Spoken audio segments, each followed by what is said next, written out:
Como decía, buenas tardes a todos y a todas. Bienvenidos a este foro sobre la problemática de las especies exóticas invasoras, que es el preludio de la segunda acción de concienciación ambiental que vamos a llevar a cabo mañana en Mesa Mota, en La Laguna, en colaboración con el Grupo Montañero de Tenerife, dentro del proyecto de protocustodia del territorio Mesa Mota, Corazón Natural de la Laguna y Tegueste, la Asociación Amigos de la Cañada, el Área de Gestión de Medio Natural y Seguridad de Cabildo de Tenerife, la Oficina de la Participación y el Voluntariado Ambientales del Área de Desarrollo Sostenible y Lucha contra el Cambio Climático del Cabildo de Tenerife y el Ayuntamiento de La Laguna.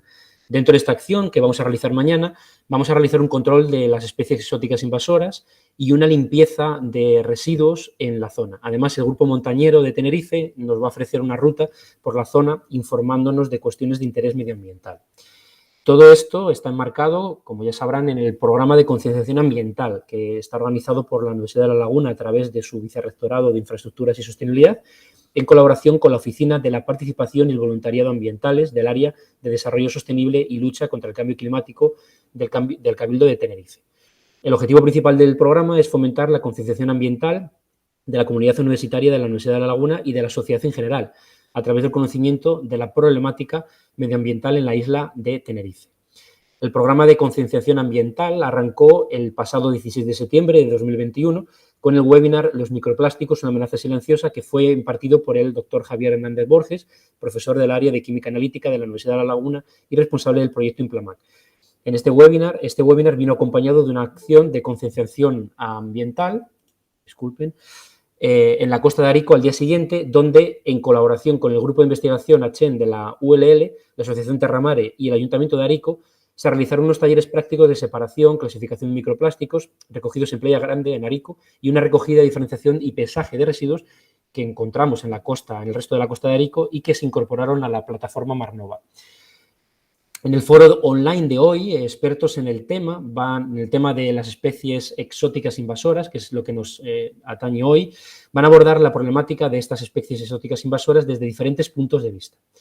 En primer lugar, la doctora Lea de Nastimiento Reyes, profesora ayudante doctor en el área de Ecología del Departamento de Botánica, Ecología y Fisiología Vegetal de la Universidad de La Laguna, va a impartir la conferencia Especies exóticas invasoras en islas, donde nos hablará de las especies exóticas invasoras, que son el resultado del traslado de especies asociado a los desplazamientos del ser humano por el planeta y que en la actualidad son tan numerosas y están tan extendidas que constituyen un problema ambiental grave y una de las principales causas de la pérdida de biodiversidad a escala global. La doctora de Nastimiento nos hablará del caso concreto de las islas, donde son especialmente sensibles al fenómeno de invasión, ya que por un lado son regiones que reciben multitud de especies exóticas y por otro albergan una diversidad biológica nativa que es particularmente vulnerable. La doctora Lea de Nastimiento es profesora ayudante doctor, como he dicho antes, en el área de Ecología del Departamento de Botánica, Ecología y Fisiología Vegetal de la Universidad de La Laguna. Es miembro del Grupo de Investigación de Ecología y Biogeografía Insular, donde desarrolla líneas de investigación sobre la dinámica de los ecosistemas a largo plazo en el impacto humano sobre el medio natural. Es autora de 40 artículos de impacto y coautora de 2 libros. Pues nada, sin más dilación, adelante Lea, cuando tú quieras puedes compartir la pantalla y a tu disposición. De acuerdo. Muchas gracias, Edgar, por la presentación y por la invitación a participar en la jornada.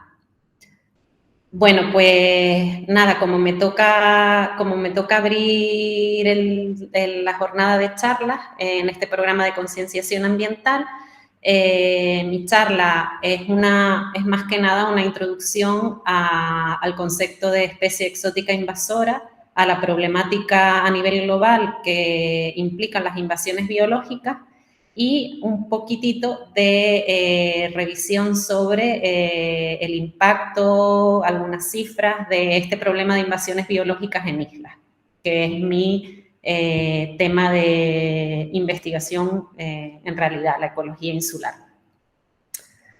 Bueno, pues nada, empiezo con la definición, que es importante porque creo que en este programa pues no todo el mundo tiene formación académica en biología, me parece, y me parecía importante pues empezar a definir las cosas en principio para que también, bueno, el resto de charlas también se ahorren un poco esta parte y puedan ir al grano, que seguro que les viene bien. Las especies se pueden clasificar en función de su origen y su distribución. Una especie exótica es precisamente una especie que se ha originado de forma natural en un área geográfica, pero ha sido trasladada a otra área de manera artificial. Es decir, los humanos con nuestras actividades hemos movido esa especie, ya sea porque nos interesaba, porque era una especie de interés comercial o una especie que nos agrada, que es ornamental, una mascota, una especie doméstica, o porque al movernos en nuestras actividades, pues transportamos especies sin querer.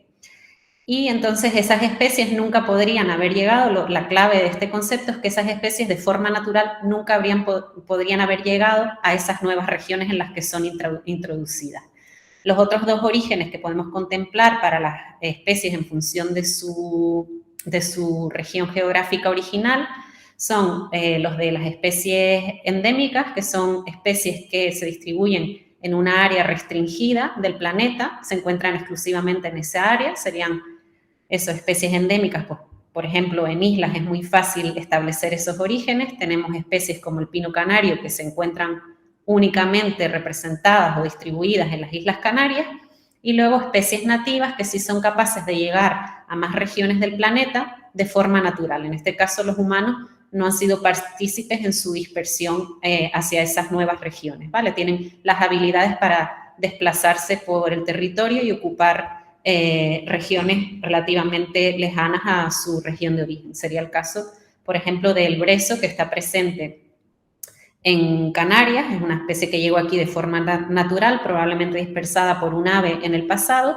pero que también podemos encontrar en zonas continentales como la península ibérica.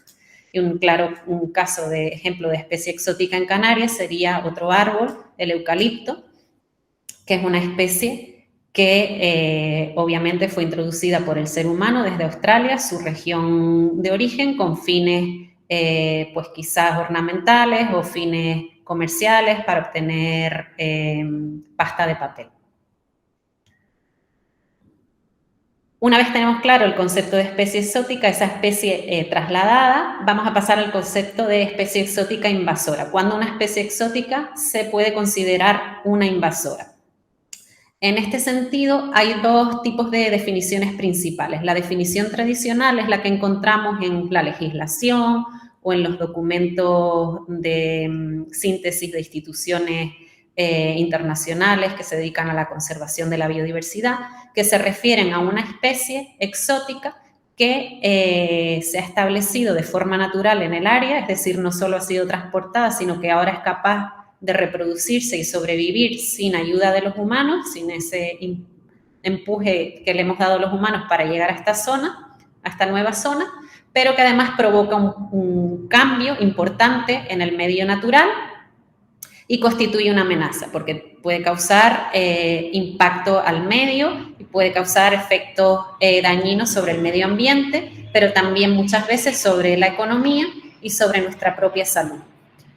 Sin embargo, la comunidad científica cada vez más opta por una definición que excluya ese efecto de impacto de la especie invasora y simplemente clasifica como especie exótica invasora una especie que ha sido introducida en una nueva región por los humanos, que ha sido capaz de establecerse y que se expande, ya sea de forma rápida o se expande ocupa grandes superficies de territorio con respecto al punto o la ubicación en la que fue introducida. ¿Por qué dejan los científicos ese concepto de impacto fuera de la definición de especie exótica invasora?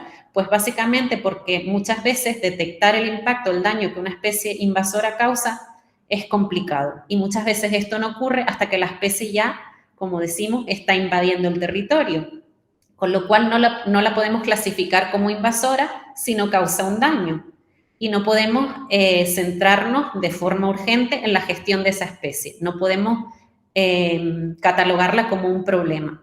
¿Qué pasa? Que cuando una especie ya está muy expandida, es mucho más complicada gestionarla que si la consideramos una especie peligrosa o problemática en etapas iniciales del proceso de invasión, que es mucho más difícil de controlar. De hecho, las pocas opciones que tenemos de erradicar una especie exótica invasora ocurren en estados muy tempranos del proceso de invasión biológica. Vamos a ver un poco en qué consiste el proceso de invasión biológica. Las especies exóticas, como hemos dicho, son transportadas de una región original a otra región nueva a la que no podrían llegar por sus propios medios. De ese conjunto de especies transportadas, no todas consiguen superar las barreras, ¿vale? No es lo mismo que tú cojas, por ejemplo, vamos a pensar en una tunera, en una penca, que es una especie invasora en Canarias.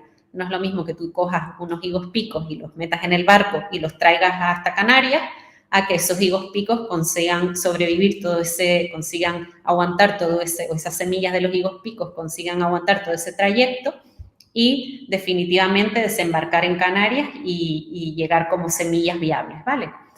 Una vez que esas semillas consiguen llegar al nuevo territorio, en este caso Canarias, ya se considerarían especies introducidas. La especie ha llegado al nuevo territorio.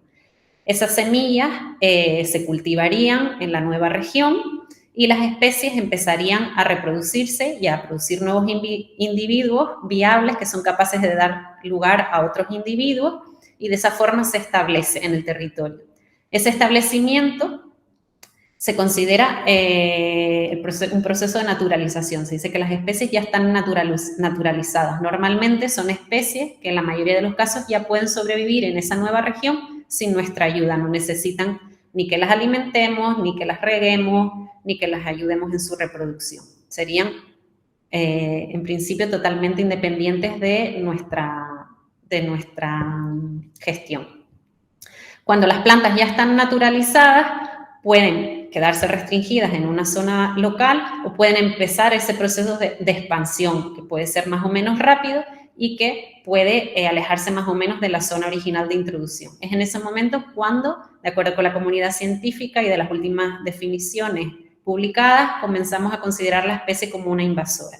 Y por último, muchas de esas especies acaban, por ese proceso de expansión rápido, acaban causando daño a nivel ambiental, a nivel económico o a nivel social o a nivel de salud pública.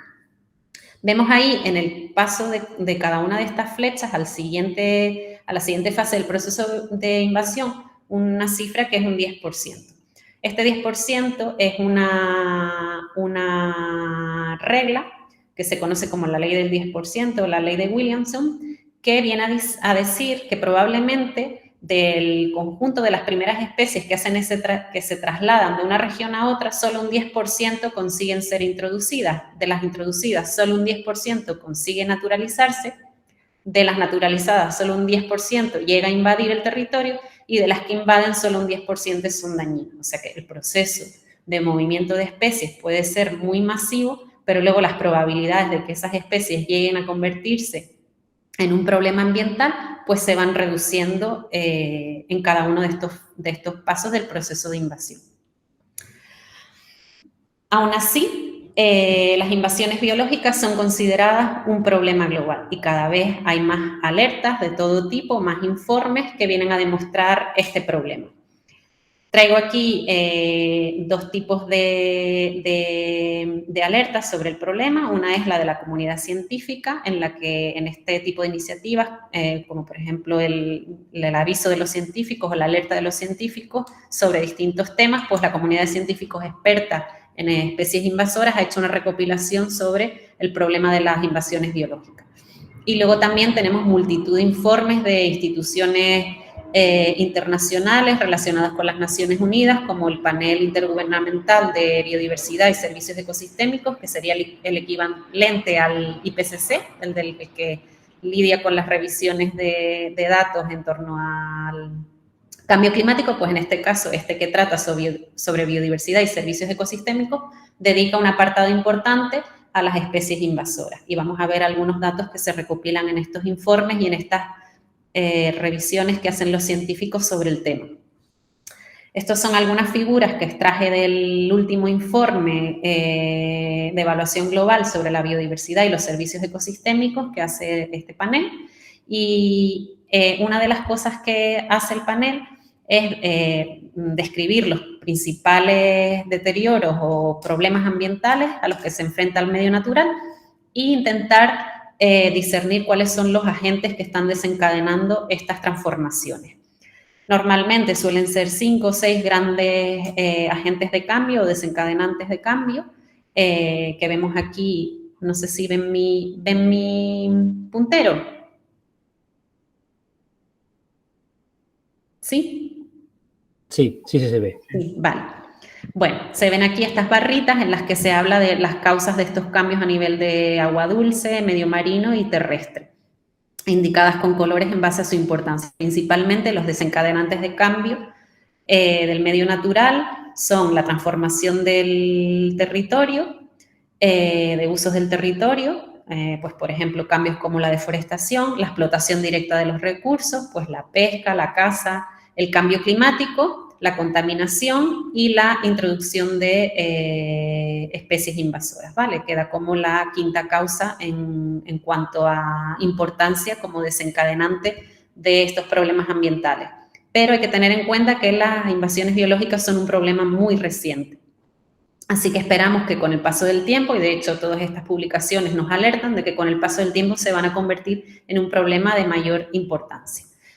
Otra gráfica que nos refleja el aumento de la importancia de las introducciones de especies a nivel global es este que refleja el cambio en el número de especies introducidas en el mundo. Vemos aquí casi todas las zonas tienen un aumento que llega hasta unas 14.000, cifras de 14.000 introducciones, sobre todo las zonas rojas son zonas templadas en países de Norteamérica, Centro Europa, China, Australia, Nueva Zelanda, ¿vale? Son las zonas donde se está produciendo un mayor número de invasiones y que tiene también que ver un poco con el desarrollo económico de esos países. Otra gráfica que me parece muy interesante es en este caso la alerta de los científicos sobre las invasiones biológicas, es esta sobre el incremento de las especies exóticas, especies introducidas a nivel mundial. Aquí vemos distintas curvas de colores para cada una de las regiones continentales y vemos datos también agrupados por tipos de organismos, de seres vivos. Y es importante fijarse en el eje en este eje, en el eje temporal que nos está reflejando la evolución en el tiempo, ¿vale? Están haciendo un seguimiento de los últimos 500 años de historia y vemos como sobre todo a partir de la revolución industrial, pero muchísimo más en el último siglo, es cuando se produce el aumento de introducciones de especies en todos los grupos y en todos los continentes. Esto se debe sobre todo a las comunicaciones, ¿vale? A que los territorios del planeta cada vez están más comunicados por las rutas comerciales y por el transporte de personas. Y en ese movimiento de personas, pues ocurre todo este movimiento del resto de especies. Es interesante también de esta gráfica señalar cómo las plantas y los insectos son los que presentan el mayor número de introducciones a escala global. Otra forma de alertar también sobre el problema de invasiones biológicas es las consecuencias que las invasiones biológicas tienen. En este caso, este es un informe, el informe del planeta vivo, elaborado por la WWF, que es la agencia que se encarga de la conservación de la vida silvestre a nivel global, también perteneciente relacionada con las Naciones Unidas, y en este caso lo que hacen es un análisis de cómo las poblaciones animales de distintos grupos animales en el mundo van disminuyendo en número. ¿De acuerdo? Aquí no es tan importante ver esa disminución, que no les traje el gráfico en el que disminuyen, pero se está observando que está disminuyendo en las últimas décadas bastante, sino explorar las causas. Y de nuevo vemos cómo la degradación del hábitat es la primera causa de esta pérdida de poblaciones animales, la segunda sería la explotación directa de estos grupos de especies, y aquí ya en tercer lugar aparecen como causa de esta disminución de las poblaciones las especies invasoras y las enfermedades también relacionadas con esas introducciones. Vale, pues científicos y gestores nos alertan del problema de las invasiones biológicas y los impactos que las invasiones biológicas causan se pueden diferenciar, se pueden agrupar en dos niveles. Tenemos los impactos ambientales. Las especies exóticas, al llegar a los nuevos territorios, se imbrincan en las redes de las especies nativas y tienen una serie de consecuencias sobre la diversidad de especies nativas, puesto que compiten con ellas, interfieren en sus relaciones, en las redes tróficas, en quién se alimenta de quién, las redes de dispersión, cómo se mueven las especies, las redes de polinización, empiezan a interferir en todas esas relaciones ecológicas, afectan a la función de los ecosistemas, causan también modificaciones y alteraciones en todo el funcionamiento de los ecosistemas, y esto va a tener una consecuencia importante en la provisión de servicios ecosistémicos, que son los bienes que esos ecosistemas, bienes de aprovisionamiento, regulación o culturales que esos ecosistemas aportan a los seres humanos. Desde el punto de vista socioeconómico, pues las especies invasoras también afectan a un montón de actividades económicas porque también interactúan con especies de interés comercial y ocasionan pérdidas económicas, a veces hacen que determinadas actividades económicas ya no resulten rentables o viables y se abandonen, lo que también conlleva procesos importantes de migraciones de población, afectan a nuestra seguridad cuando introducimos especies venenosas, especies molestas, especies que son peligrosas, a nuestra salud cuando introducimos o contribuimos a la expansión de vectores, de enfermedades o agentes patógenos en sí, y también pueden afectar a las relaciones sociales y culturales cuando provocamos la desaparición de especies nativas que son simbólicas o que tienen un interés cultural o tradicional. Y un aspecto importante es el coste, que es algo que preocupa mucho también a las administraciones, es el coste de las invasiones biológicas. Y recientemente se ha publicado en la revista Nature, y aproveché para incluirlo aquí en esta charla, una estimación del coste que tienen las invasiones biológicas a nivel global. Se hizo un análisis, una revisión de más de 100 países a nivel global, y les traigo aquí algunos de los resultados que se publican en ese artículo. Por un lado, en esta revisión se incluye un periodo de análisis desde los años 70 y es un dato interesante ver que el coste, aparte de que dan el dato del coste que tiene en todo este periodo de los últimos 50 años, dan el coste de acumulado total de esos 50 años que ha tenido a nivel global las invasiones biológicas, y lo cifran en 1,3 billones de dólares, que al cambio 1,1, bueno, casi, no valía la pena hacer el cambio, pero bueno, 1,1 billones de euros. Y lo interesante es que ese gasto, bueno, varía varía en el tiempo, pero sigue en aumento. Ellos, una de las conclusiones a las que llegan es que seguimos invirtiendo muchísimo dinero en controlar las invasiones biológicas, o seguimos pagando mucho por los daños que estas causan. Si miramos un poco el reparto entre los costes directos del impacto que tienen las invasoras o los costes que invertimos en gestionar las invasiones biológicas, vemos que ambos siguen en aumento también.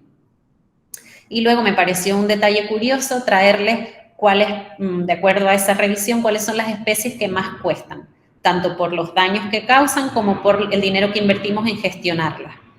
Y la especie más costosa es el mosquito, en concreto los Aedes, que son los causantes, son vectores de enfermedades como el virus del Zika, la fiebre amarilla, el chikungunya, pues tienen un coste muy elevado en términos de invasiones, de desplazamientos a nuevas regiones del mundo, pues entiendo que por todos los daños que causan con la mortalidad que ocasionan y la cantidad de enfermedades que ocasionan. Luego le siguen no muy de cerca, pero también con mucha importancia, ratas y ratones, gatos, esta especie de termita, las hormigas de fuego y la serpiente de Guam, la introducción de la serpiente de Guam, que tiene un daño ecológico muy importante. Y luego, pues, otra serie de insectos invertebrados. Vale, quise traerles un ejemplo de coste ambiental y socioeconómico de una invasión que en este caso ocurre en islas, y así nos va acercando un poco más al tema de las islas. Este es un ejemplo de la típica planta con valor ornamental, el jengibre hawaiano o Cajili ginger, que su nombre científico es Ericium garnerianum, también lo tenemos presente en Canarias.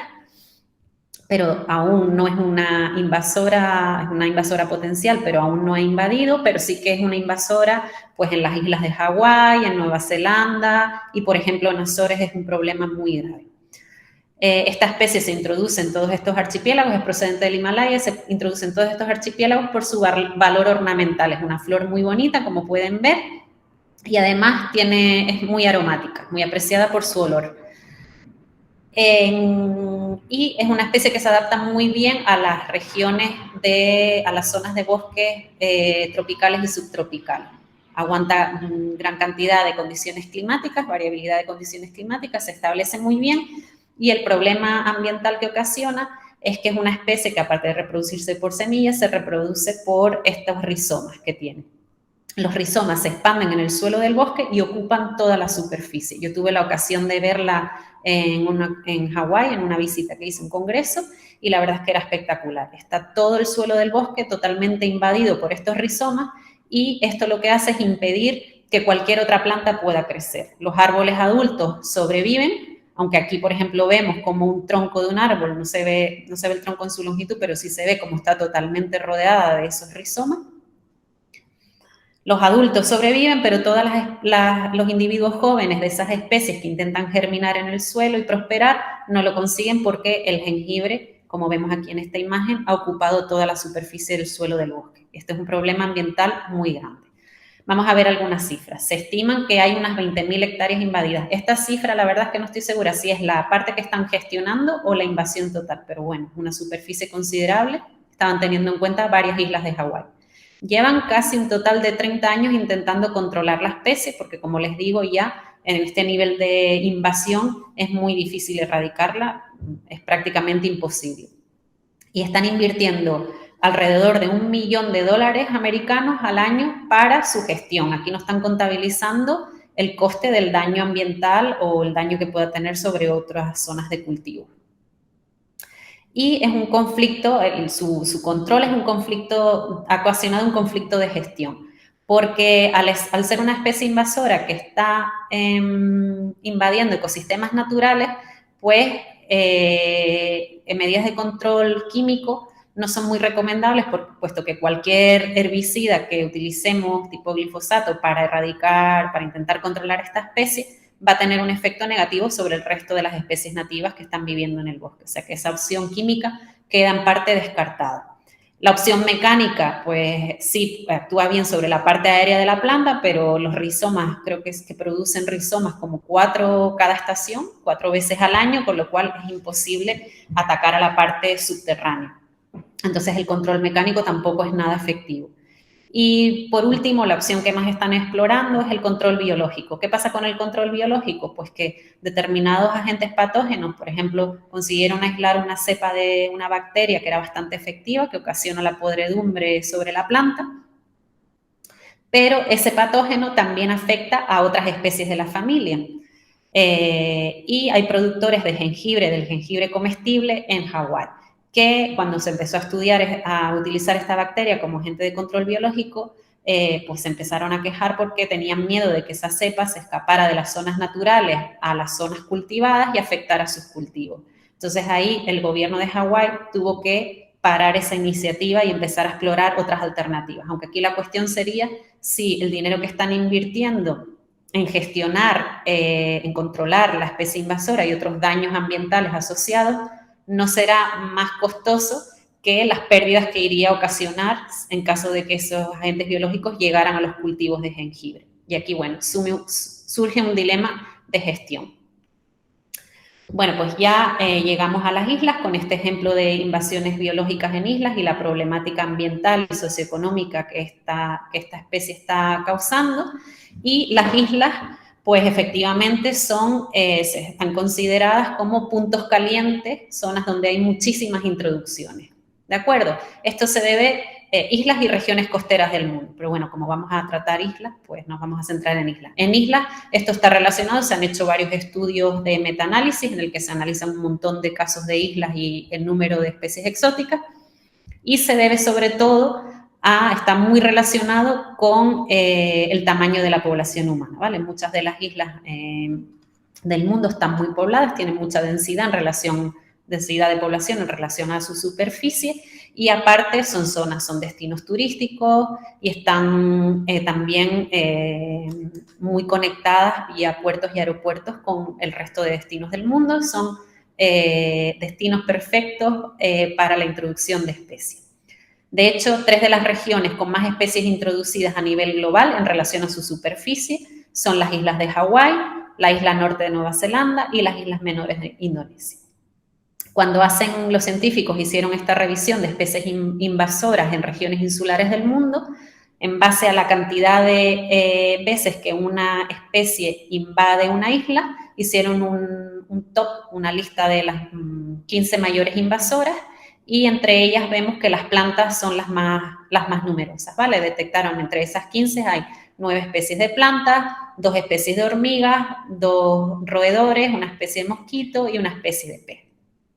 Esas son las que más veces aparecen en regiones insulares.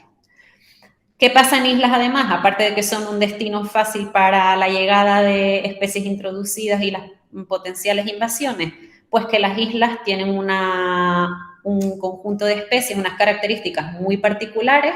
Son territorios que están aislados de las zonas continentales y que además, por lo general, en comparación con los continentes, tienen una superficie reducida, y esto hace que las especies, la biota, el conjunto de especies de plantas, animales y hongos que viven en ellas sean muy característicos. Por lo general, las islas tienen tamaños de poblaciones más pequeños, más reducidos, y tienen menos poblaciones por especies. Esto se resume en menor número de individuos por especie. Tienen además esas especies distribuciones reducidas, se restringen a pequeñas zonas dentro de las islas. Y esto hace que tengan multitud de especies exclusivas de las islas. ¿Qué pasa? Que cuando esas especies se ven dañadas, amenazadas o incluso extintas por las invasiones, por las especies que invaden los ecosistemas insulares, su desaparición implica una desaparición a escala global. Si solamente viven en esa isla y desaparecen, pues van a desaparecer de todo el mundo. Aparte, en las islas, debido a ese aislamiento, pues hay muchísimas grupos taxonómicos, muchísimos tipos de especies que no son capaces de llegar. Sobre todo tenemos especies, en el caso de los animales, pero también de las plantas, que tienen capacidad para dispersarse. Eso implica, pues, especies de tamaño pequeño, con habilidad para volar, ¿vale? Solemos tener aves, roedores pequeños, mamíferos voladores, como los murciélagos, e insectos. Pero hay otros tipos de animales que no están representados. Nos faltan, pues, grandes reptiles, anfibios, grandes herbívoros y grandes carnívoros.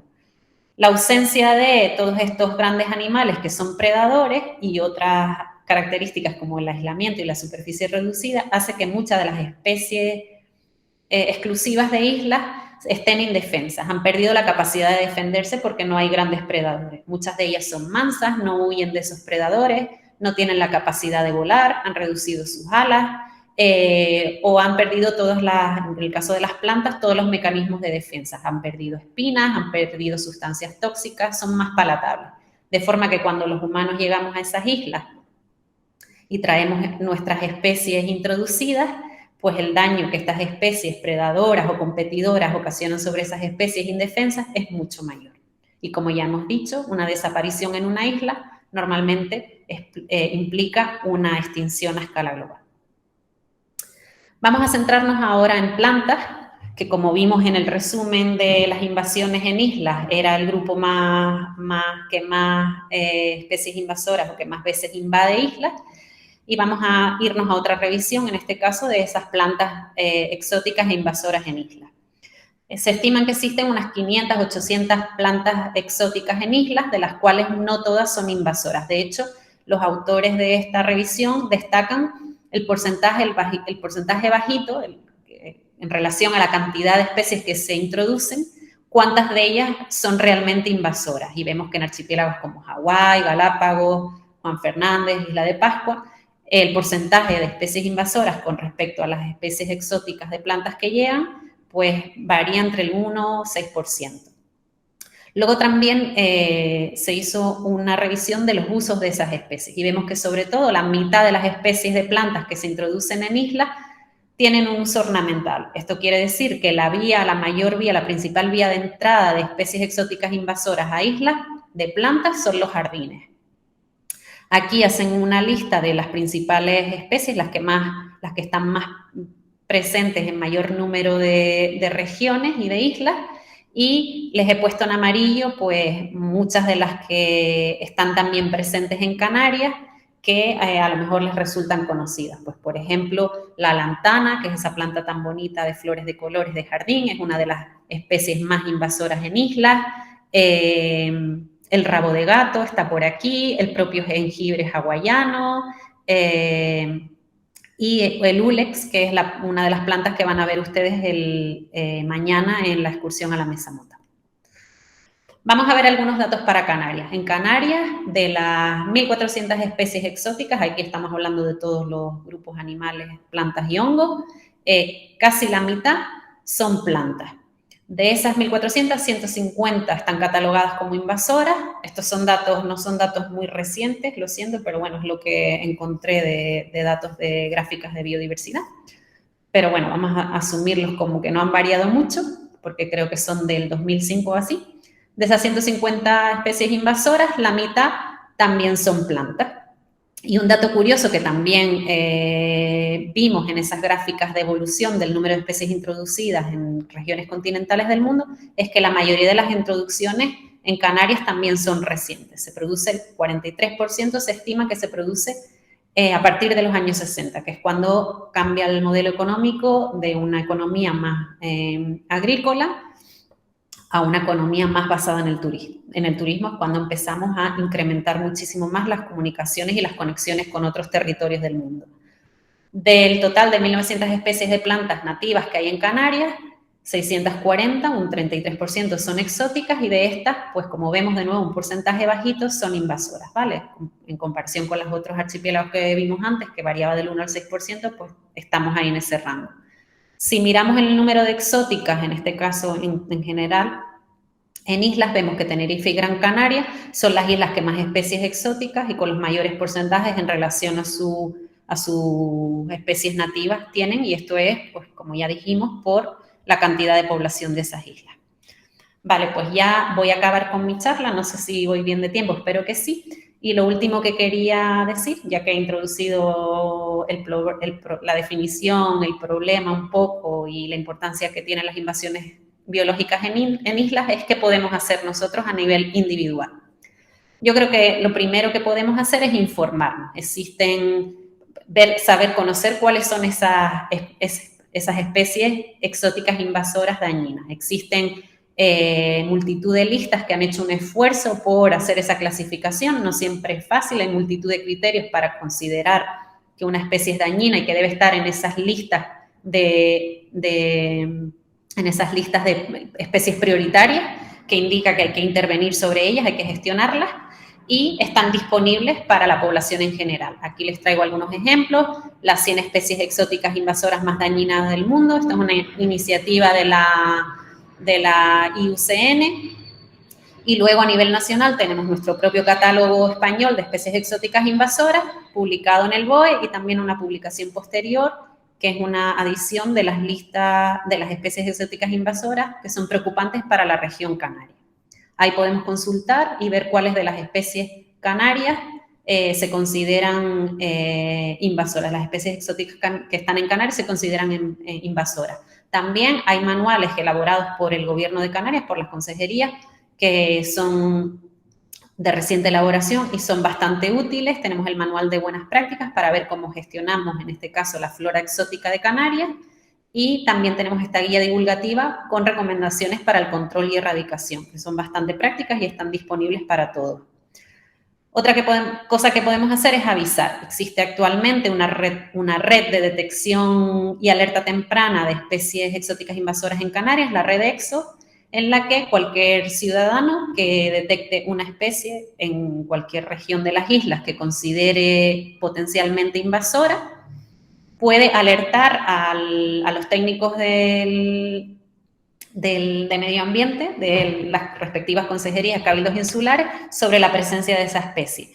Si quieren, si no conocen esta iniciativa, pueden entrar en internet, Redexos, y hay una aplicación que te puedes descargar en el móvil y puedes con esa aplicación puedes enviar la información, las coordenadas en las que has visto la especie, sacar una foto y aportar pues toda la información de la que seas capaz. Pero lo importante es enviar esa información y ya los técnicos valoran, la mayoría de las veces van allí a campo, comprueban la ubicación de la especie y ya pues inician las acciones necesarias para controlar la especie si así lo requiriese. Y luego lo último que podemos hacer también a nivel personal es prevenir. Es decir, hemos visto que la mayoría, en este caso es una prevención en cuanto a plantas, pero bueno, podemos aplicarlo también para animales, pero mi recomendación aquí es para plantas. Hemos visto que la mayoría de las plantas potencialmente invasoras en islas entran a través de los jardines, o un gran porcentaje entra a través de los jardines, entonces sí que podemos elegir qué plantas tenemos en nuestros jardines. Podemos eliminar especies potencialmente invasoras como leucaena, que es una leguminosa que empieza a verse cada vez más y que tiene un potencial invasor muy elevado. Similares, igual de bonitas, especies que son exóticas también, pero que no conllevan un potencial invasor, por ejemplo, como el flamboyant. Podemos evitar especies introducidas que sabemos que van a hibridar con nuestras especies nativas. En lugar de plantar una palmera datilera, pues podemos optar por tener una palmera canaria en nuestro jardín. Si no nos cabe una palmera canaria y nos sigue gustando ese tipo de forma de plantas, podemos poner plantas de jardín similares que harían la misma función, que también, de nuevo, no son invasoras como la zika. Y podemos evitar ciertas especies de jardín invasoras, como este árbol candelabro, con esta forma de cactácea, que es de planta crasa, que es una euforbiácea, por nuestra propia euforbia en forma de candelabro, que es igual de bonita o más, que es el cardón canario. Y con esto ya termino la charla. No tenía aquí reloj, espero haberme ajustado al tiempo, no sé si me pasé. No, y si quieren hacer alguna pregunta. Muchísimas gracias, Lea, por la conferencia. Ha sido súper instructiva. Y bueno, yo creo que los que no estamos muy familiarizados con las especies exóticas invasoras nos ha servido para conocer, ¿no?, qué es una especie invasora, cuando una exótica es invasora, bueno, un poco el proceso de invasión nos ha explicado y bueno, y sobre todo las consecuencias, ¿no?, de que tienen estas especies invasoras y bueno, luego ya sobre todo muy interesante el caso concreto de las islas, en concreto de nuestras islas, ¿no?, de las Islas Canarias. Así que la verdad es que creo que ha sido un punto de partida perfecto para las siguientes conferencias. Si alguien del público tiene alguna duda, algún comentario que hacer, puede hacerlo ahora o bien al final de las 3 charlas. Si hay algún comentario, alguna pregunta que quiera hacer alguien a la doctora de Nacimiento. ¿No? Bueno, ahí queda grabado para que lo consulten cuando quieran. Y si alguien quiere hacerle alguna consulta, pues en el directorio de la ULL pueden encontrar su dirección de correo electrónico y ella puede contestarles a las curiosidades que tengan. Bien, pues sin más dilación, a continuación, el doctor Raimundo Cabrera Pérez, que es profesor titular de universidad en el Departamento de Botánica, Ecología y Fisiología Vegetal de la Universidad de La Laguna, impartirá la conferencia Control biológico de especies vegetales invasoras, hablándonos del control biológico de plantas invasoras mediante el uso de insectos o microorganismos patógenos. En esta ponencia, el doctor Cabrera nos explicará los 2 proyectos que realiza en la actualidad su grupo de investigación, cuyo objetivo básicamente es buscar patógenos locales para algunas especies invasoras para evitar el riesgo derivado de la introducción de especies foráneas. El reto es encontrar, sin lugar a dudas, esos posibles patógenos, estudiar en qué momento del ciclo biológico de la planta podríamos usarlos como herramienta de control y evaluar su eficacia en aplicaciones de campo. El doctor Raimundo Cabrera Pérez es doctor en Biología por la Universidad de La Laguna, profesor titular de universidad en el Departamento de Botánica, Ecología y Fisiología Vegetal de la ULL. Durante más de 20 años ha impartido docencia sobre plagas agrícolas y patología vegetal. Su investigación se ha centrado sobre todo en el control de plagas y enfermedades agrícolas, participando en más de 30 proyectos, tanto de carácter regional como nacional como internacional. Así que sin más dilación, estaremos encantados de escucharte, Raimundo, cuando quieras. Bien, gracias por la presentación. No sé si se me oye bien. Sí, perfecto. Vale. Bueno, y gracias por la invitación. Cuando me comentaste de participar en este foro, bueno, yo no soy especialista en plantas exóticas invasoras, eso es lo primero. Y como tú decías en la presentación, pues he trabajado en el control de plagas y enfermedades. Es cierto que en los últimos años, pues a través de algunos proyectos, nos hemos atrevido a abordar el tema del control de algunas especies invasoras desde el punto de vista del control biológico. Entonces, vamos a intentar compartir. Vale. Espero que se vea la pantalla. Sí, se ve perfectamente. Entonces, bueno, como decía el título, de control biológico de plantas invasoras, lo que vamos a hacer es, voy a poner algunos ejemplos de algunos insectos y de algunos microorganismos, concretamente hongos. Ya Lea nos comentó el caso de una bacteria en Hawái que se empezó a utilizar y luego efectivamente algún conflicto de intereses pues se ha paralizado un poco.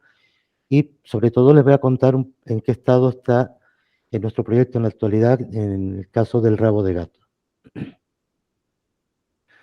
Bueno, yo vengo de la parte de agricultura y siempre decimos que el control más efectivo y el más barato para evitar la introducción, es evitar que se introduzcan especies foráneas en un territorio. Eso está claro. También nos decía ya Elena, nos contó un poco la dispersión, cómo se produce. Por lo tanto, esta parte ya ha sido comentada. Y en los métodos de control, pues bueno, sabemos que está el control mecánico, el control químico. Lea comentó algunos problemas, algunas cuestiones respecto a cada uno de ellos. Y lo que a mí me concierne un poquito más, que es el control biológico. Básicamente, ese control biológico se intenta realizar a través de insectos fitófagos que se alimentan de estas plantas invasoras y de patógenos, bien sean hongos, bacterias, virus, fitoplasma, es decir, cualquier microorganismo que pueda afectar de forma negativa a esas especies vegetales. En el caso de insectos, pues, yo les he buscado un par de ejemplos. Este es el caso del control de la tunera, Opuntia, un género de Opuntia, por medio de un lepidóptero, Cactoblastis cactorus. Esto ya desde hace muchos años, muchísimos años, fue introducido en Australia para controlar a las Opuntias. Además tuvo cierto éxito. El problema fue que, bueno, luego se trasladó a otros países para también controlar estas Opuntias, pero en un momento determinado se ha introducido en Estados Unidos y amenaza, por ejemplo, las especies de cactus, muchas especies de Opuntia que existen, por ejemplo, en México. Por lo tanto, cuando usamos control biológico con la inclusión de fitófagos, pues hay que tener cierto cuidado y ciertas precauciones. En Australia, en algunas zonas donde ese lepidóptero no controlaba muy bien a las Opuntias, se introdujo un cóccido, Dactylopio opuntiae, y también tuvo bastante éxito en el control de las tuneras. Ese insecto se ha introducido en otros países, de hecho en la península ibérica está introducido, y aquí tenemos un informe técnico de 2014 donde se indica que esa cochinilla puede representar un organismo de control biológico eficaz para controlar la expansión de la tunera. Curiosamente, cuando nos venimos a Canarias, nos encontramos con que esa cochinilla mexicana se ha introducido, empezó en La Palma y ahora ya la tenemos en Tenerife, y aquí ha surgido, vamos a llamarlo un conflicto de intereses entre los que cultivan la tunera y el hecho de considerar la tunera como una planta invasora.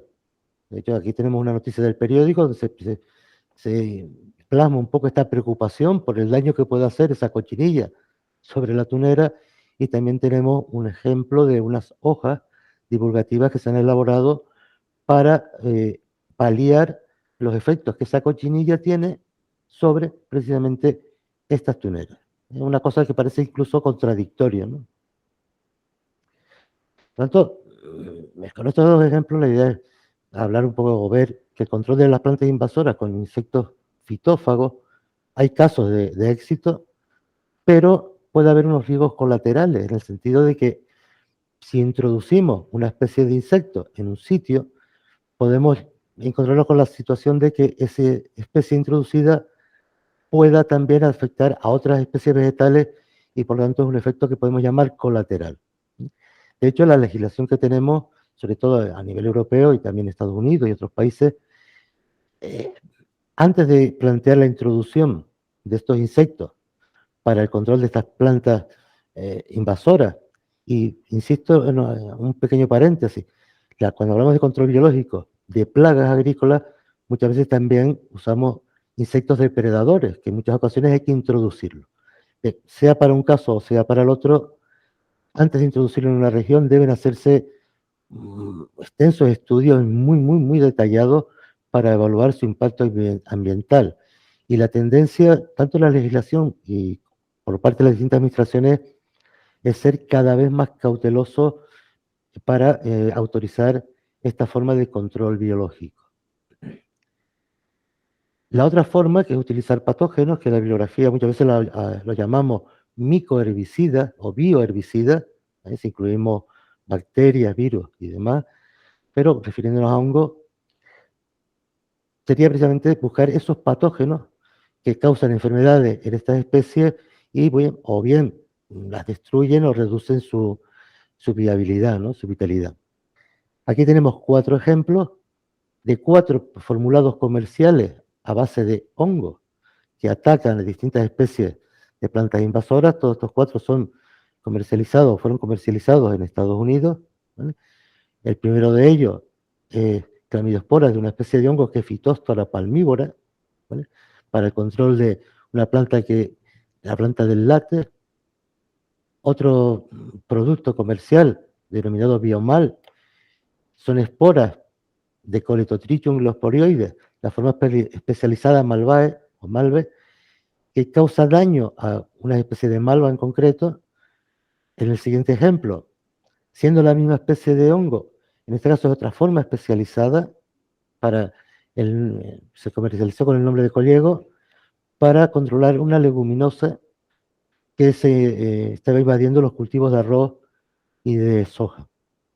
Y el cuarto ejemplo es una roya que se formuló y se comercializó para controlar un tipo de juncia.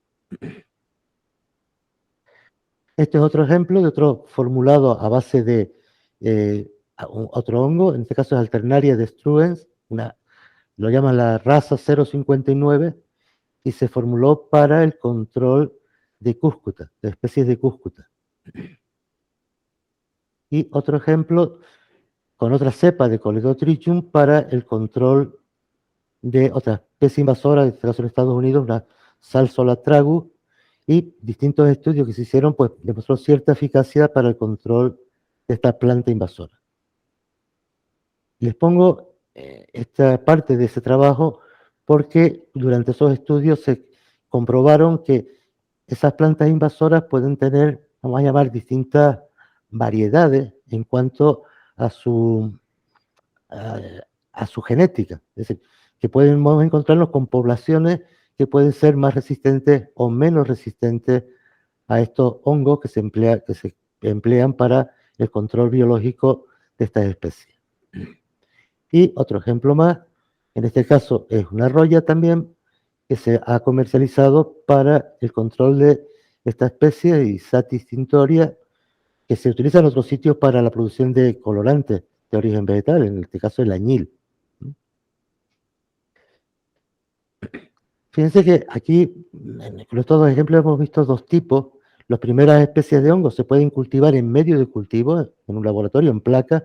Sin embargo, esta roya hay que cultivarla siempre sobre vegetales vivos. Entonces, la forma de comercializarlo era infectar las plantas, coger esas hojas donde iban las esporas de este hongo y comercializar, hacer el formulado precisamente con las hojas secas. Y otro ejemplo también del uso de hongos como bioherbicida, como micoherbicida, en este caso son productos registrados en Canadá. Volvemos a ver que el Coletotrichum glosporioides se repite en la forma especializada de Malvae, pero también han buscado otras especies de hongos que puedan servir para controlar distintos tipos de plantas invasoras. Tanto para el uso de micoherbicidas o bioherbicidas, como queramos llamarlo, podríamos repetir los argumentos que empleamos para cuando queremos introducir insectos para el control biológico. Es decir, hay que tener cuidado de que no se nos conviertan a su vez en un problema para plantas nativas o para plantas endémicas o incluso para cultivos. Por lo tanto, lo que se tiende en la actualidad es a usar una alternativa, que es buscar en la propia región algunos de esos microorganismos y ver su potencial como micoherbicida. ¿Ventajas que esto tiene? Bueno, no estamos introduciendo nuevos organismos, puesto que ya existen en el propio lugar. Si ya están presentes, es de esperar que se hayan adaptado a nuestras condiciones, a esas condiciones ambientales. Además, podemos cultivarlos en condiciones controladas, en las cantidades necesarias, y volverlos a liberar de forma más o menos localizada en su ambiente natural. Y además podemos ver sobre el terreno si, además de la planta diana que nos interesa, ya está afectando a otras especies vegetales, bien sea salvaje o bien sea agrícola.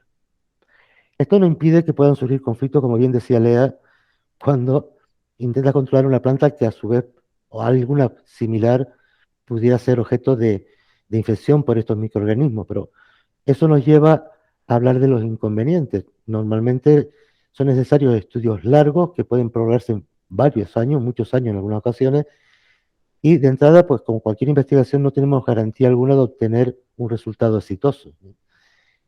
También es verdad que la eficacia de estos microherbicidas, cuando lo aplicamos en campo, puede venir condicionada en muchas ocasiones por las condiciones ambientales, por variables que no podemos controlar a priori. Por ejemplo, en el caso de Canarias, pensemos que podemos aplicar uno de estos hongos y para que se desarrolle la enfermedad requiere unas condiciones de humedad ambiental determinadas durante cierto tiempo y luego nos viene un periodo de calima, por ejemplo.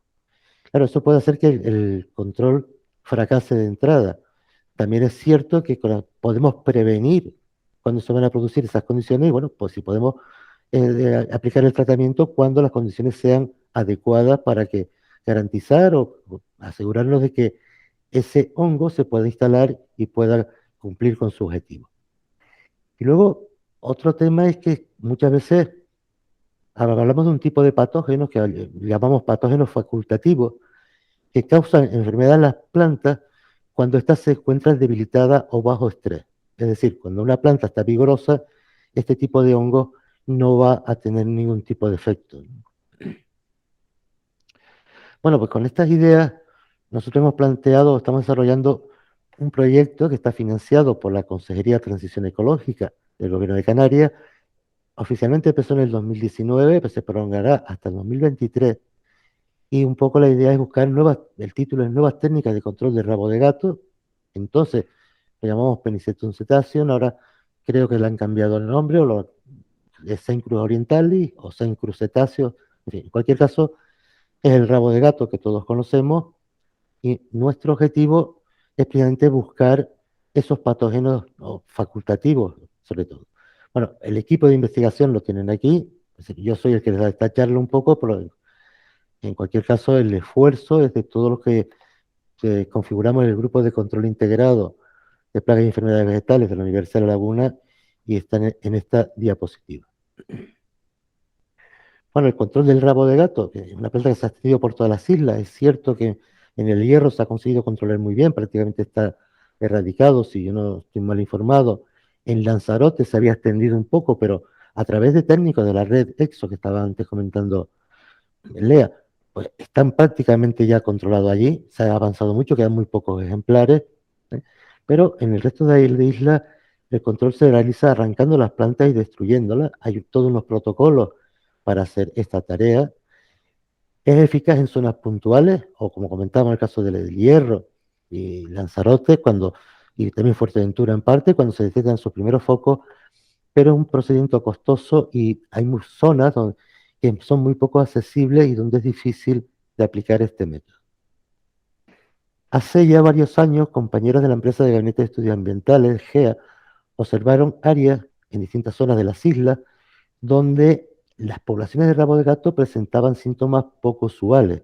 Se podría confundir a lo mejor con que la población en esa zona estuviera envejecida, pero se estaban observando ejemplares adultos, pero también ejemplares jóvenes, secos, con unos colores extraños, y ahí eso nos hizo pensar que en esa zona se diera un conjunto de factores que llevaran a esas poblaciones localizadas a un estado de debilidad que las haga susceptibles a determinados microorganismos.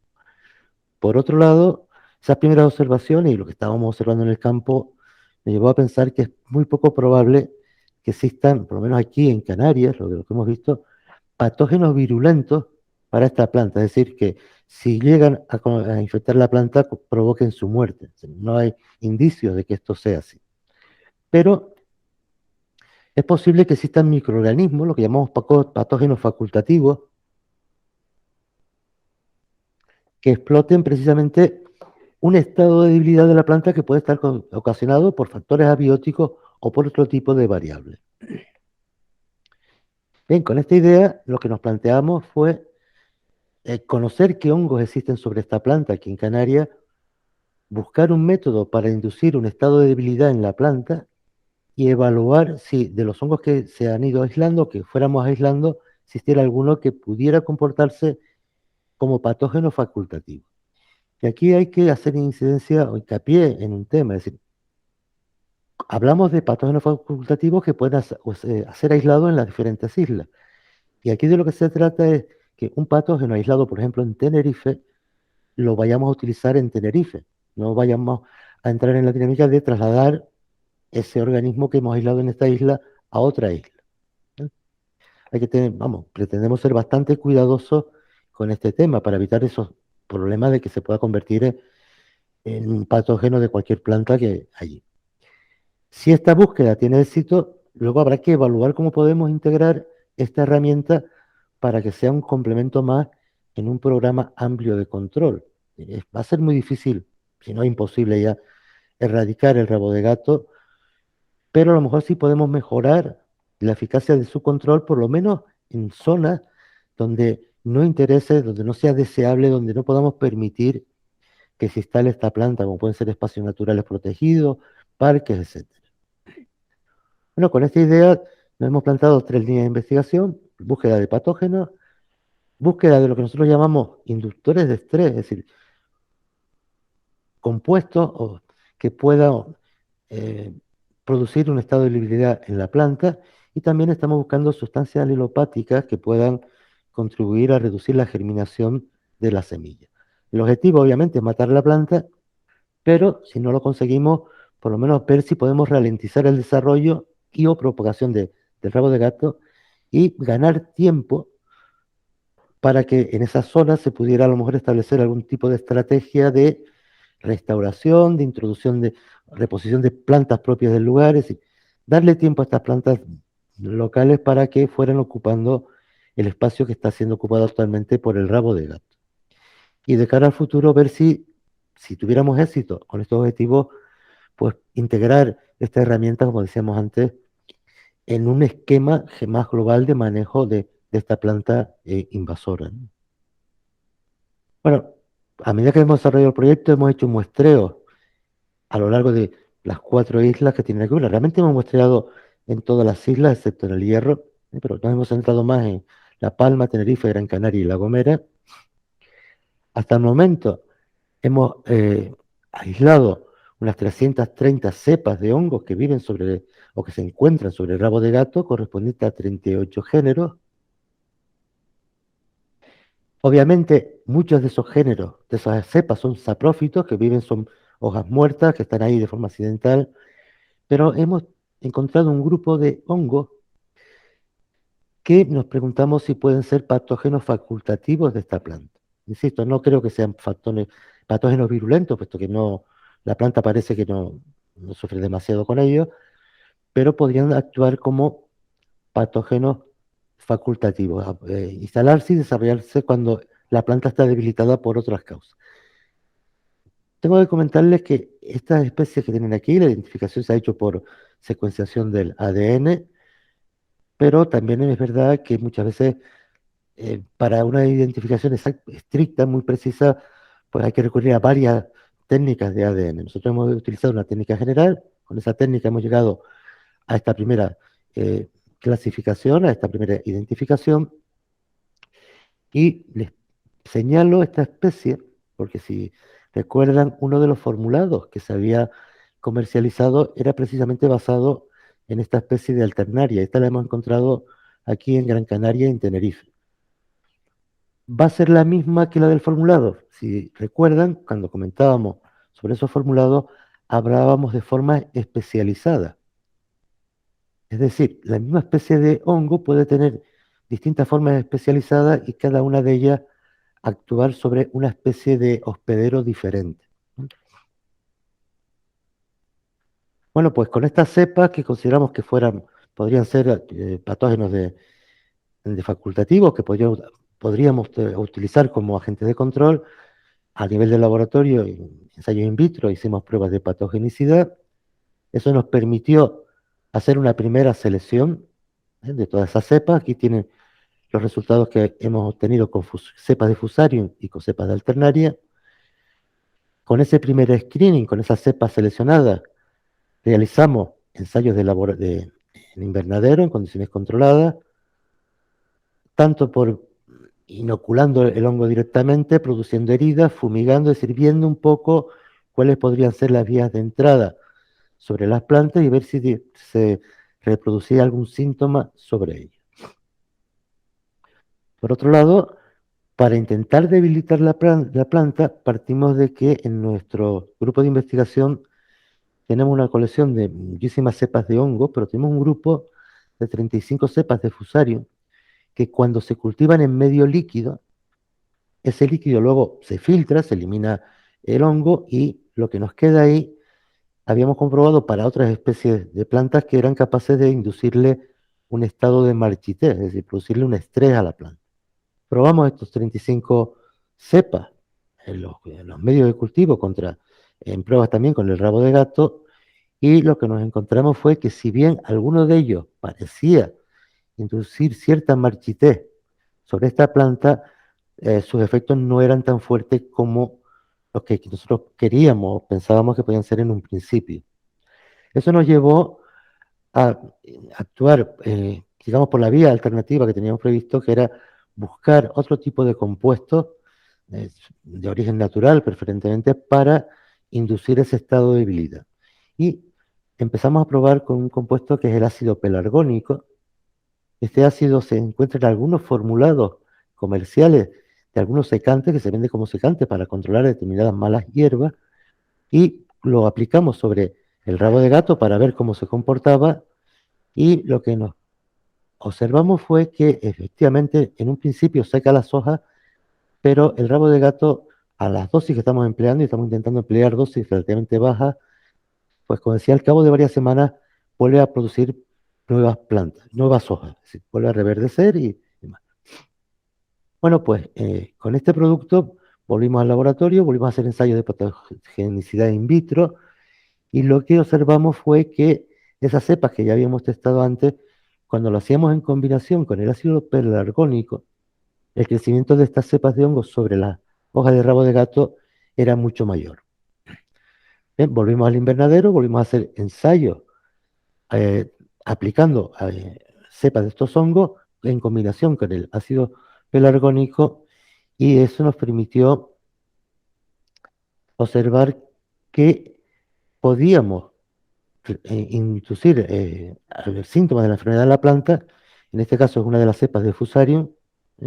Arriba están tratadas, observamos algunas manchas al cabo de 6 semanas, abajo tenemos los controles, pero cuando combinábamos el ácido fusárico, el ácido pelargónico con esta cepa de Fusarium, esos síntomas eran más acentuados y el número de hojas secas era mayor que en los controles, al cabo de las 6 semanas de aplicar el tratamiento. Bueno, con estos datos nos fuimos a Gran Canaria, donde habíamos aislado este hongo.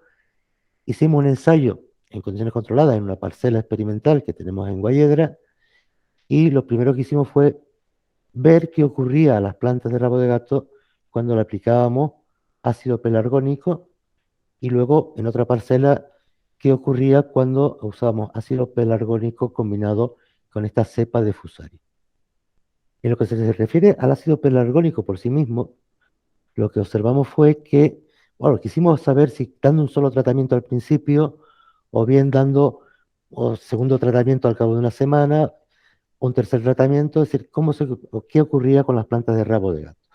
Efectivamente vimos un poco que se reproducía lo mismo que habíamos visto en el invernadero. En la aplicación del pelargónico hacía que las hojas que estaban en ese momento verdes se secaran, pero al cabo de unas 6 semanas volvía a haber hojas nuevas. En cualquier caso, observamos también que con dar un solo tratamiento al principio, no era necesario repetirlo, un poco los efectos que observábamos eran similares a los que se observaban cuando damos tratamientos con ácido pelargónico al cabo de 2 semanas o al cabo de 3. Es una ventaja porque con un solo tratamiento conseguimos el mismo efecto.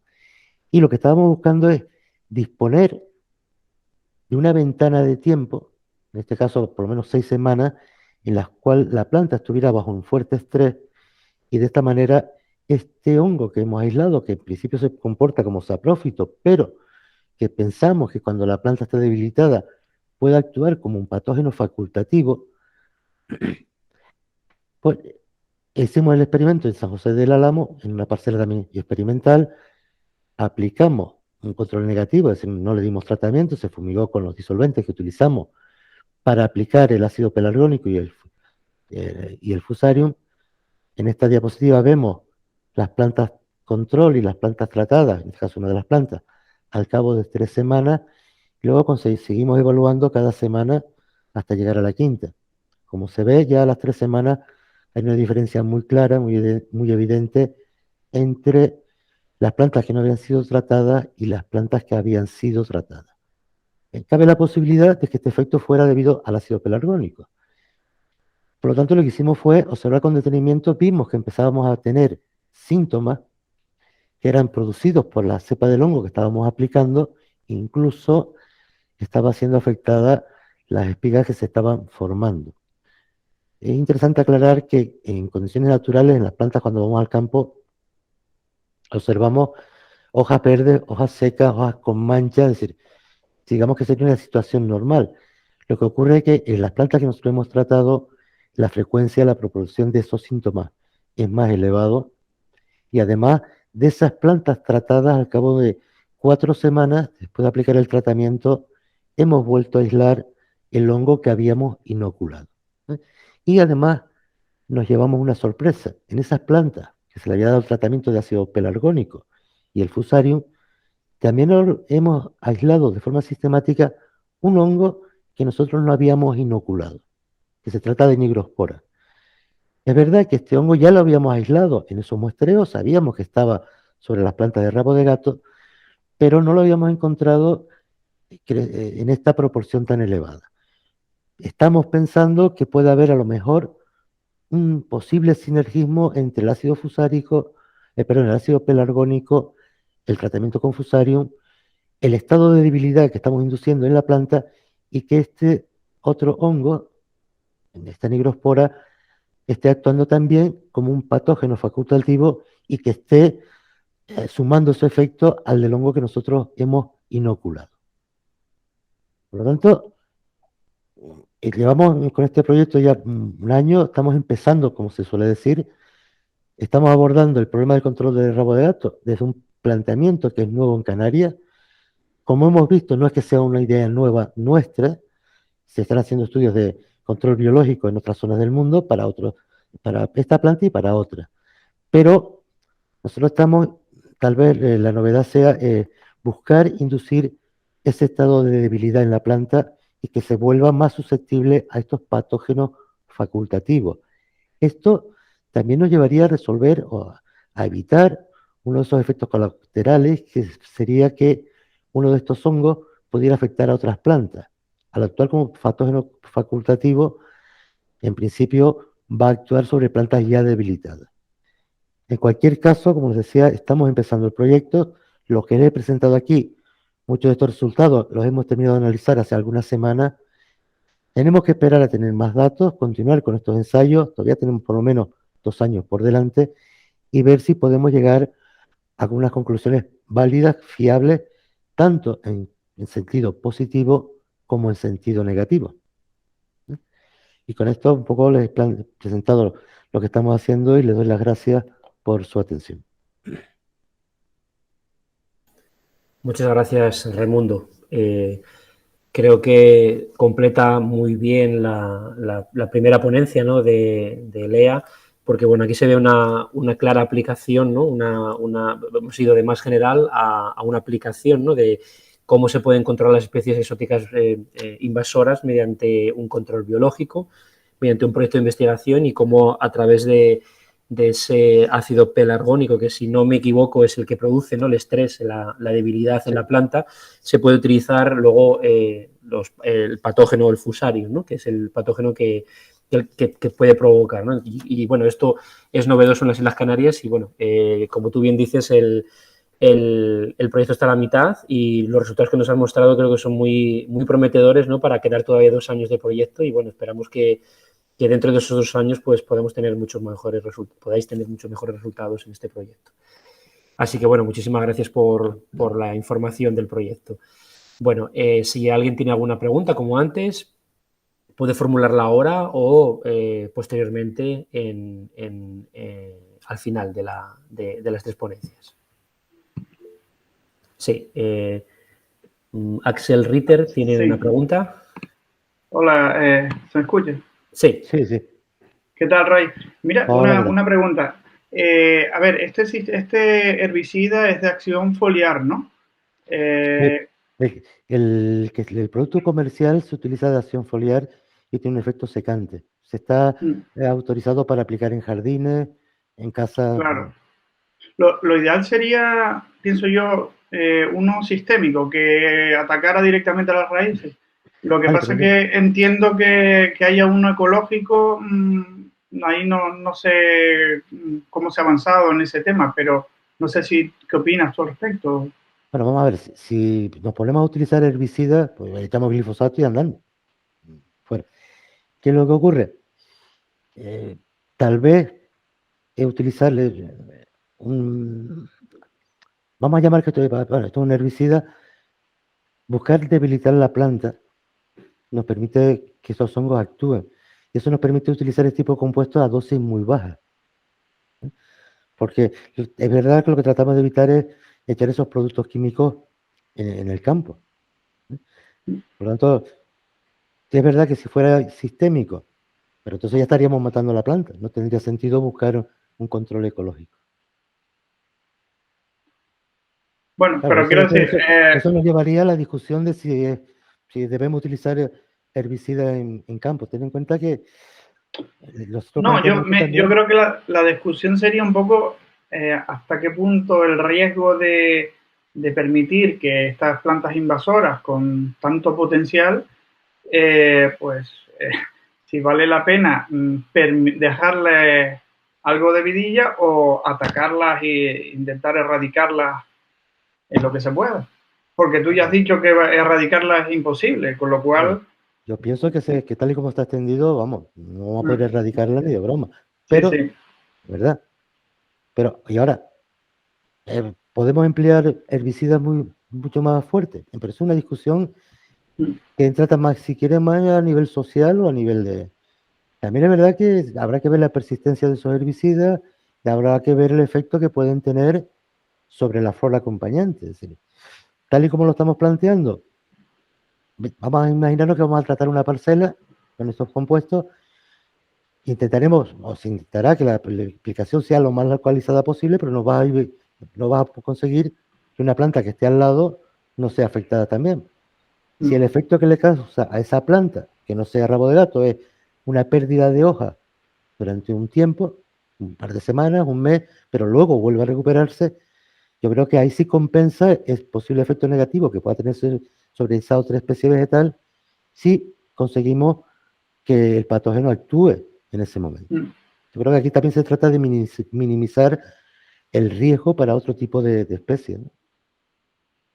Sí. O sea, yo pienso que la solución tendría que ser un poco, entre comillas, quirúrgica, ¿no? Y ver en qué lugar habría que aplicar, o sea, para qué zona habría que hacer una solución y para qué otra zona otra solución. Por ejemplo, entiendo que la extensión del desarrollo del rabo de gato en vías, en carreteras, en los bordes, es que no está controlada. Lo único que veo es que se controla es cortando bueno, esto es, la cortas y vuelve a crecer, ahí a lo mejor se podría ir con una solución más agresiva. drástica. Ten en cuenta que nosotros lo que planteamos es también una herramienta más. Es decir, vamos a ver, el que tiene que diseñar el programa de manejo, pues a nivel institucional, en fin, no sé quiénes serán los responsables, y me imagino que echarán mano de todas las herramientas que tengan. El herbicida químico es una herramienta que ya disponemos. Si no la están utilizando, posiblemente sea por otro tipo de argumentos. ¿Vale? Pero por lo menos, ahora lo que nosotros tratamos es de dar una herramienta más que pueda utilizarse por lo menos en algunos sitios. No digo que se pueda utilizar de forma generalizada, pero por lo menos para algunos sitios, y que a lo mejor si evitamos el que nos metamos en estos barrancos, arrancar, que es costoso, es laborioso, pues a lo mejor con este tipo de fumigaciones podríamos conseguir un efecto parecido. Eso abaratará los costes o en cualquier caso permitirá tratar una extensión mayor. Pero, insisto, ahí yo el tema del pelo argónico, la ventaja que le veo es que al no ser letal, entre comillas, a las dosis que se están utilizando, si afecta a otras especies vegetales que estén próximas, que estén pegadas a la planta que estamos tratando, la probabilidad de que esa planta se vuelva a recuperar es muy alta. Y otra duda que tenía con respecto a los hongos, que no lo llegué a escuchar bien, que me parece una alternativa ecológica muy buena, ¿no? Pero si esos hongos son específicos para rabo de gato, o tendrías el mismo problema que podrían la vegetación que acompaña en esa zona, donde está creciendo el rabo de gato, podría verse afectada por esos hongos también. Vale. Pero, la ventaja de utilizar hongos aislados del propio sitio es que esos hongos ya están allí. Si además actúan como patógenos facultativos, ¿podrían afectar a lo mejor a otra planta? Habría que analizarlo primero. Y segundo, podrían afectar cuando una planta está debilitada. Se actúan exclusivamente como patógenos facultativos. Entonces, yo creo que el riesgo con esta dinámica de reintroducir lo que ya está allí, que actúe sobre otro tipo de especies próximas, creo que va a ser bajo. En cualquier caso, yo les he comentado una cepa que tenemos, pero realmente ahora tenemos seleccionadas del orden de 5 o 6 cepas que tenemos que ir probando. Y antes de poder aplicar en grandes extensiones, uno de los trabajos que habrá que hacer es evaluar precisamente especies que se encuentren en ese entorno, que sean frecuentes, si hay riesgo de que les afecte. Pero yo a priori creo que no va a haber ese problema. No obstante, es una de las cosas que a lo largo del proyecto, cuando ya habrá que evaluar. Ahora, lo que pasa es que ahora mismo tiene sentido cuando encontremos que esa combinación tiene, digamos, alguna aplicabilidad. En ese momento sí que habría que hacer ese tipo. De hecho, se hacen, ¿no? Gracias. Gracias, Axel, por la pregunta. Bueno, ¿alguna duda más? ¿Algún comentario más? Bueno, si no hay ningún comentario más, pasamos ya al último ponente, pero no por ello menos importante, que quede claro. Por último, tenemos al doctor Alfonso Ruiz Rayo, que es profesor titular de universidad en el área de diseño del Departamento de Bellas Artes, y nos va a hablar sobre la fabricación de cartón y papel a partir de residuos de especies invasoras, dentro del programa Proceder, que son las siglas del Programa Canario de Ecodiseño para el Desarrollo Rural. Este Programa Canario de Ecodiseño para el Desarrollo Local Sostenible, Proceder, pretende desde hace una década superar las medidas parciales inconexas, proponiendo una acción estratégica de carácter global e integradora de disciplinas y niveles de actuación que se valga del diseño como herramienta para la mejora de las comunidades locales y del ecodiseño como respuesta a los retos futuros, revalorizando los residuos vegetales y dándoles una nueva vida como papel y cartón. Bien, el doctor Alfonso Ruiz Rayo es licenciado en Bellas Artes por la Universidad de Barcelona, en la especialidad de imagen. Es doctor en Bellas Artes por la Universidad de Barcelona y profesor titular en el Departamento de Bellas Artes de la Universidad de La Laguna, con docencia en el grado en diseño por la Universidad de La Laguna y en el máster interuniversitario en diseño para el sector turístico por las universidades de La Laguna, Barcelona, Las Palmas de Gran Canaria y País Vasco. Es además decano de la Facultad de Bellas Artes de la Universidad de La Laguna desde el año 2008. Pertenece al Grupo de Investigación e Innovación en Diseño, dirigiendo desde el 2011 el proyecto Proceder, del que he hablado antes. Es pionero en diseño de gráficos animados y efectos digitales en España y en 1994 fundó junto a Ana Sánchez Gijón y Juan Antonio Castaño La Mirada Producciones y en 2006 la productora de animación La Casa Animada. Pues nada, Alfonso, cuando quieras estaremos encantados de escucharte. Hola, pues muchas gracias. Buenas tardes a todas y a todos. Un placer estar con ustedes y nada, pues, agradezco enormemente compartir toda esta información y además ponerme al día porque me han resultado muy, muy interesantes las charlas de los ponentes que han intervenido antes y bueno, pues igual podemos intercambiar algunas ideas. Bien, voy a compartir la pantalla. Vale, ¿me ven? Sí, se ve perfectamente. Vale, porque yo no les veo a ustedes, así que lo que pasa es que esto se ha ido a un sitio extraño de la presentación. Vale. Ahora, perfecto. Bueno, pues les voy a hablar del programa Proceder y de algunas cosas que estamos desarrollando en el grupo de investigación en relación a cómo el ecodiseño puede ayudar, digamos, a hacer una especie de tarea integrada de comunicación, de información, de digamos, traslación de las inquietudes de la población rural y además de ayuda con la gestión de los residuos de la extracción de todas estas especies de las que estamos hablando, ¿no? La idea de Proceder fue creada para digamos, enfocar un poco a los que estábamos trabajando hace unos años en esto que se llama el ecodiseño, es decir, un diseño responsable y orientado a iniciativas impulsadas por el desarrollo local sostenible. Y, bueno, pues proponiendo soluciones de diseño que intentarán identificar y fortalecer la red de relaciones territoriales, integrar y hacer crecer el valor de la cadena de producción local y sugerir soluciones, digamos, para aumentar el valor de la relación territorial. Conscientes de que el diseño es una importante herramienta estratégica para la innovación y puesta en valor de productos, empresas y territorios y suele funcionar muy bien en territorios, digamos, de pequeña escala o de escala local. Un ejemplo podría ser lo que está haciendo el diseño, por ejemplo, por el sector gastronómico, por el vino, por mejorando la imagen de las marcas, creando, digamos, una percepción de calidad por parte del público y esto, pues, las empresas que introducen el diseño en su estrategia de desarrollo están notando claramente estos resultados, ¿no? Aquí tenemos un ejemplo que es de 2009, pero bueno, ya hoy día creo que no hay ninguna marca local, digamos, relacionada con la gastronomía que no entienda esto, ¿no? Desde fabricantes de vinos, por ejemplo, hasta productos o gente del sector de la restauración. Lo cierto es que en las últimas décadas se han consolidado, digamos, dos maneras de entender el diseño orientado a la sostenibilidad, ¿no? La primera es lo que conocemos como greenwashing, ¿no? La gente que adopta estrategias que tiñen de verde, digamos, los productos o los hacen aparentar diseño ecológico cuando en realidad no lo son, no solamente quieren sacar un partido de estas.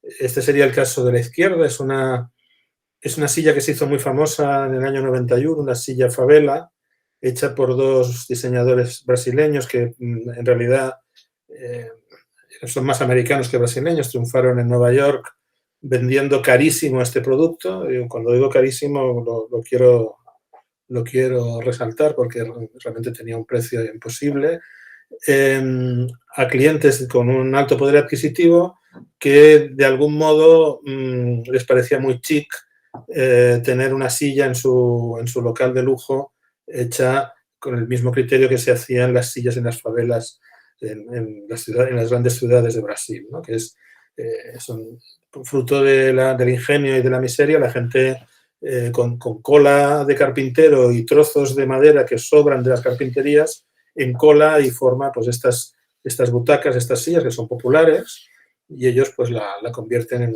un producto de consumo. Parece una cosa así como muy ecológica, muy hecha con productos reciclados, que coge la tradición local, pero en la práctica es un objeto básicamente lucrativo. Lo de la derecha es un proyecto, no es un producto que se llegara a comercializar, pero muestra un poco la otra manera de entender el diseño que había un poco en el principio de este siglo XXI, ¿no? Esto es una posible solución a un exceso de residuo de estiércol de vaca en Holanda, que lo que proponen es convertir este estiércol en el contenedor, en el embalaje de un bulbo de tulipán que se puede vender como souvenir en los aeropuertos. De esta manera se puede conseguir que los turistas se lleven en pequeñas unidades, pero en grandes cantidades, ese estiércol sobrante, que es un problema para la comunidad local y que de esta manera no solamente se distribuye por el mundo, sino que además al plantarse con la semilla, pues se biodegrada de una forma bastante, digamos, bastante inocua para el medio ambiente. Entonces, la diferencia entre estas dos imágenes es la pretensión, ¿no? Hay una pretensión en la izquierda de utilizar lo ecológico con unos fines, digamos, poco honestos, y el objeto de la derecha carece absolutamente de pretensión y únicamente se centra en solucionar un problema concreto y aporta, digamos, un tipo de diseño que podríamos llamar más honesto, para entendernos, ¿no? El ecodiseño está al lado un poco de este diseño más honesto, que busca la mejora ambiental del producto, digamos, a lo largo del ciclo de vida completo, desde la etapa inicial, mediante una serie de elementos. Una es la mejora de su función, la elección de materiales con un menor impacto ambiental, la mejora del proceso de fabricación respetando el entorno y la minimización de los impactos en el transporte, en el uso y en sus etapas finales, es decir, a lo largo, en definitiva, de todo su ciclo de vida, ¿no? Si introducimos el factor ambiental en el diseño, lo estamos introduciendo desde el origen hasta el final, ¿no? En el concepto que llamamos de la cuna a la cuna. Lo que intentamos hacer en el programa Proceder, que nació hace una década, es analizar este potencial del ecodiseño para contribuir en iniciativas, en procesos, en actividades enfocadas al desarrollo local sostenible y enfocadas a nuestra comunidad, es decir, tanto a nivel insular como del archipiélago. Y hemos intentado a lo largo de estos años abarcar investigación y formación con estos objetivos, ¿no? El desarrollo local sostenible a través del diseño, el desarrollo de productos locales a través del ecodiseño, la investigación con nuevos materiales que puedan ser aplicados a nuevos productos y reducir el impacto ambiental de las importaciones, es decir, intentar menos residuos y, sobre todo, intentar menos residuos importados, me refiero. Es decir, aquí hay, en el caso de los residuos, tenemos algo parecido a las invasiones, tenemos un efecto de invasión también, es decir, plástico y cartón entran en las islas, pero ya no se marchan y se quedan en el medio ambiente, ¿no? Y por lo tanto, y además entran aportando una huella de carbono normalmente muy elevada. En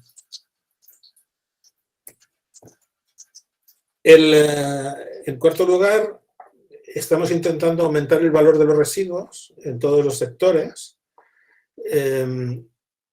partiendo de la idea de que en este ciclo de la cuna a la cuna, todo lo que nace puede acabar muriendo y convirtiéndose de nuevo en algo que vuelve a nacer, ¿no? Entonces, de eso un poco vamos a hablar ahora. Esto lo estamos combinando con un programa educativo centrado en estudiantes y profesionales, tanto diseñadores como artesanos, para difundir estas metodologías de ecodiseño y promover sobre todo buenas prácticas hacia lo sostenible, ¿no? Estas serían un poco las preguntas clave, ¿no? ¿Cómo puede el diseño actuar como un catalizador sistémico de la innovación para un desarrollo endógeno en Canarias?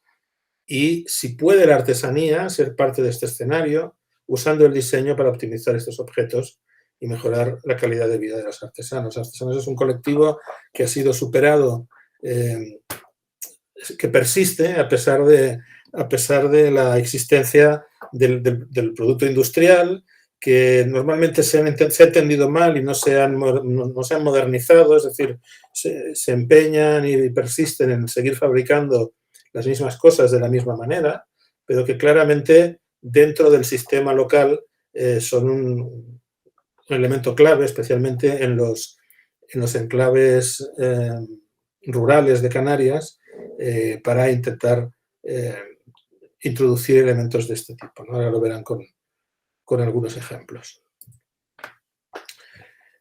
¿Cómo puede funcionar el diseño? Pues con algunos ejemplos como este, ¿no? Este es un problema que se detectó en Santa María de Guía. Hay una empresa local que fabrica encimeras para cocinas, lo que conocemos como el granito o el mármol del pollo de la cocina, que produce una tonelada diaria de residuos, una diaria, con estos trozos que sobran cuando se cortan las piezas a medida, y que, bueno, pues que plantearon el problema al ayuntamiento de que ya no sabían qué hacer. Les regalaban sacos de trocitos de marmolina para llenar jardineras. Cuando el ayuntamiento había llenado todas las jardineras del pueblo, pues seguían teniendo el problema.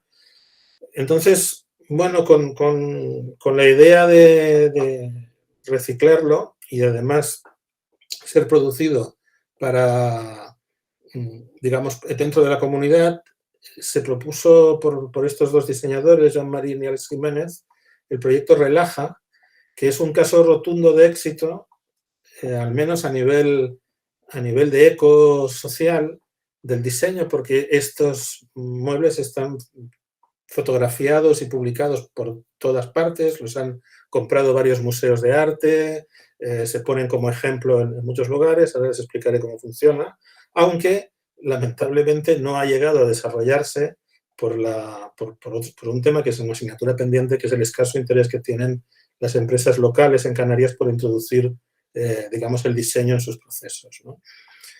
Esto no se ve muy bien aquí, pero se basa en la fabricación de unas estructuras de tela metálica con un molde ya prefabricado y que además es adaptable a distintas medidas, que se pueden hacer en talleres con la comunidad local, es decir, se puede hacer dentro de talleres con desempleados, gente interesada, comunidades en los barrios, etcétera.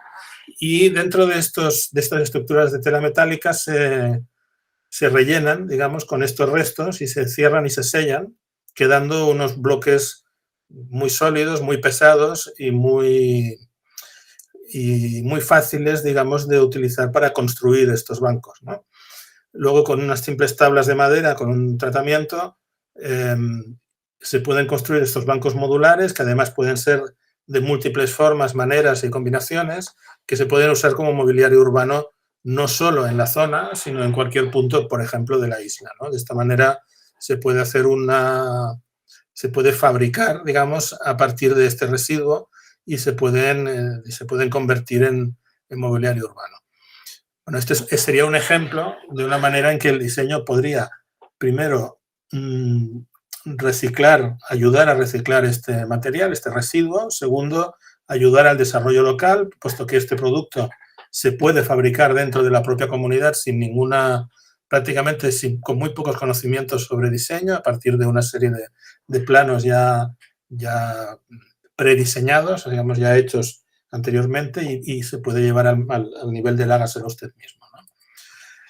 Otro ejemplo es esta bisutería, que surge de un taller que hicimos con la gente del Parque Rural de Teno hace ya unos cuantos años, y que demuestra un poco el papel de los artesanos en todo esto, ¿no?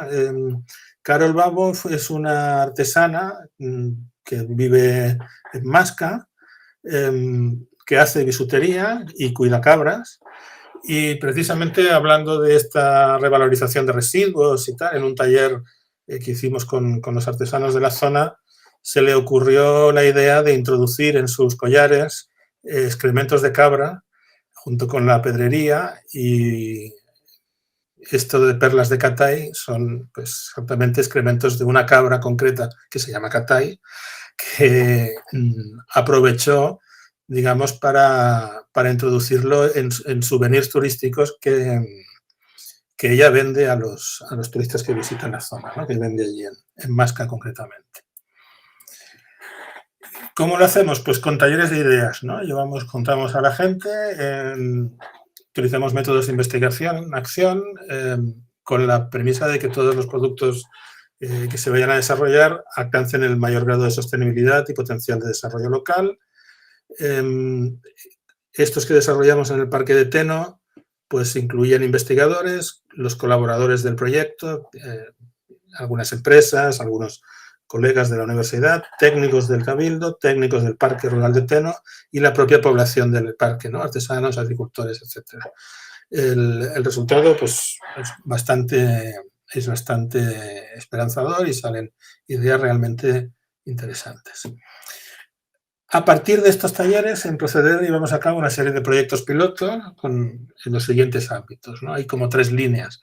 Una línea de nuevos materiales, ahora les hablaré del papel que fabricamos a partir del rabo de gato y el packaging que se puede hacer con él. No del rabo de gato, sino de los residuos de la extracción del rabo de gato, vamos a dejarlo claro. El segundo, la creación de marcas verdes, es decir, la creación de proyectos y marcas que sirvan para la promoción de productos locales a través del diseño o para la propia concienciación sobre las especies invasoras, y luego líneas de creación de nuevos productos a partir de este material. La finalidad de esta línea de nuevos materiales es controlar el problema de los residuos en el entorno insular. Lo que ven en la fotografía en rojo es el PIRS, el gran vertedero que hay en el sur de la isla. Es enorme, pero se llena a una velocidad increíble, se llena muy rápidamente y además prácticamente es el único sitio que tenemos para depositar estos residuos. El hecho de que sea limitado, finito y además complejo y caro de gestionar, pues hace que la amenaza de que los residuos de la isla, que son inmensos, se tengan que acabar enviando afuera en barcos, pues sea real, ¿no? Entonces, bueno, pues cuanto menos material nuevo entre del tipo cartón o plástico y más seamos capaces de generarlo dentro de la isla, pues en teoría esto es mucho mejor, ¿no?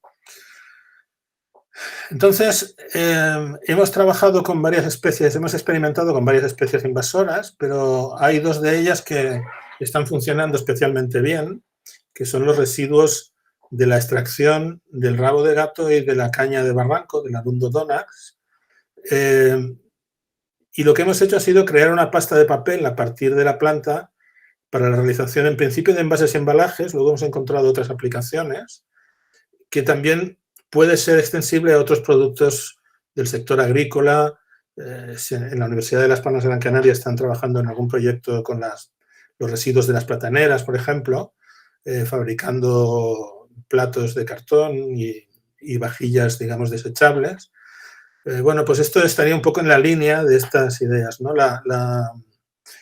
Los primeros tratamientos con el rabo de gato se hacía una extracción física, digamos, se arrancaban, luego se quemaban, ahora se están pudriendo con agua y esto genera un residuo.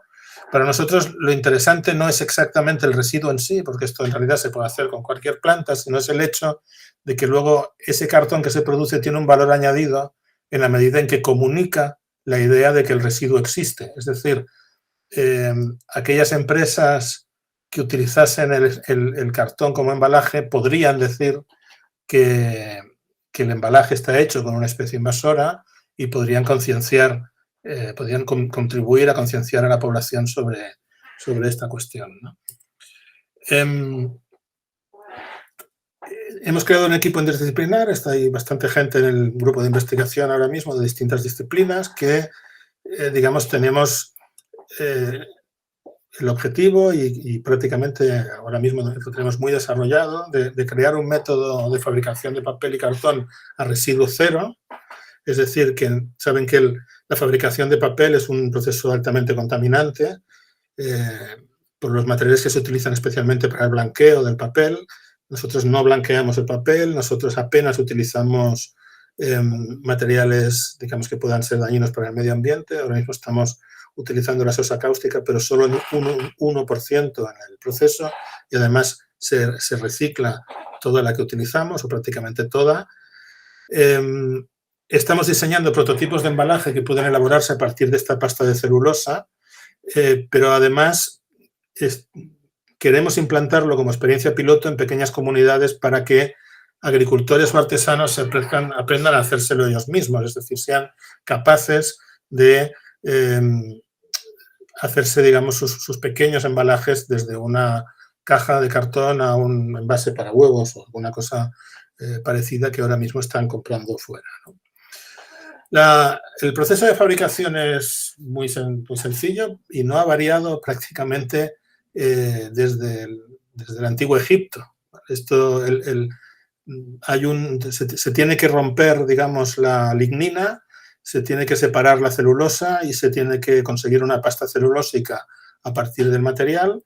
Esta pasta se tritura de tal manera que luego se tamiza y ella sola, sus fibras se enlazan con algún tipo de adhesivo natural. A veces son de tan alta calidad, como es el caso del penisetum, que se enlazan solas, sin ninguna cola ni nada parecido.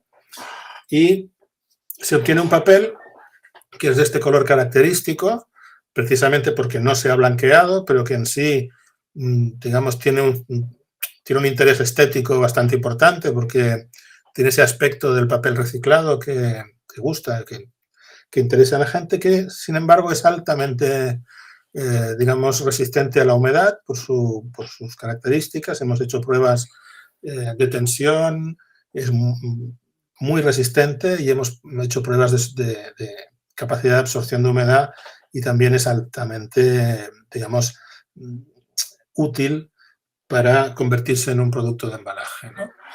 Y bueno, a partir de aquí llevamos ya tiempo experimentando con algunos productos, ¿no? La otra línea en la que hemos trabajado es en la creación de una marca verde, que tiene, digamos, dos ideas. Una sería la de la comunicación del impacto que tienen las especies invasoras, y la otra sería la creación de infografías, gráficos animados y pósters o otro tipo de elementos para ayudar a esta comunicación. En ese sentido, desde hace un tiempo la Facultad de Bellas Artes, tanto a través de su laboratorio de fabricación digital, que está trabajando con la Facultad de Medicina en algunos proyectos de divulgación sobre la célula muy interesantes, y nosotros con estos proyectos pues estamos ayudando a los grupos de investigación que nos lo demandan en estrategias de comunicación de su investigación de cara a congresos y de cara a publicaciones, ¿no? Y bueno, esta línea de nuevos productos con este cartón que intenta, digamos, implicar a la administración. Estamos trabajando codo con el Cabildo, estamos trabajando con algunos productores y empresarios a través de estos talleres que les he contado, y estamos trabajando también, evidentemente, con consumidores directos, y hemos creado, pues, algunas cosas que pueden ser interesantes. Estos son proyectos de embalaje. Esto es un set de caligrafía que se puede vender como souvenir, fabricado a partir de este producto. Esto es una caja de productos locales de Teno, de aquí solamente las etiquetas están fabricadas en este material, pero también esta es una línea de souvenirs, digamos, sostenibles, para entendernos. Esto es un diseño que ha hecho, esto es un trabajo de final de grado de un alumno de este año pasado, que ha fabricado una línea de lámparas y tenemos de pequeños objetos decorativos, utilizando tintes naturales para teñir el material con el que fabricamos el cartón que fabricamos a partir del penicetum, y que además ha estado experimentando en sistemas de moldeado para darle formas concretas, lo cual pues, puede ser muy interesante de cara a múltiples aplicaciones. Y esto es un proyecto que se está desarrollando ahora, en el que se están fabricando paneles de aislamiento acústico para construcción, a partir también de varias especies. Ahora estamos intentando probar introducir algunas arenas y algunos materiales conjuntamente, también con la idea de bueno, pues, poder transferirlo a empresas del sector, y están también bastante interesadas en esta cuestión. Bueno, más o menos esto es un resumen de lo que hacemos. Pues, estoy a su entera disposición para aclarar más cosas. He intentado ceñirme un poco al tiempo que me habían marcado y evidentemente tenía más cosas que podría enseñarles, pero el tiempo es limitado. Muchas gracias, Alfonso. Muy interesante bueno, lo que estáis haciendo con el proyecto Proceder, y bueno, todo lo que nos has contado pues de revalorizar, ¿no?, todos esos residuos y demás, y sobre todo lo que más ajusta, ¿no?, al título de este foro, el haber revalorizado el rabo de gato, ¿no?, para construir esos embalajes, esos envases, para fabricar pasta de papel, ¿no?, para fabricar esos envases para productos turísticos y sector agrícola. Me parece súper interesante y me parece que, bueno, que estáis realizando un gran trabajo y, bueno, de hecho, el que lleváis todos estos años trabajando y creando nuevas líneas y demás, creo que es de agradecer. No sé si hay alguien que desea realizar algún comentario, alguna pregunta, alguna curiosidad. Seguro que a muchos, ¿no?, se nos ocurre alguna pregunta. ¿Alguien que quiera realizar algún comentario?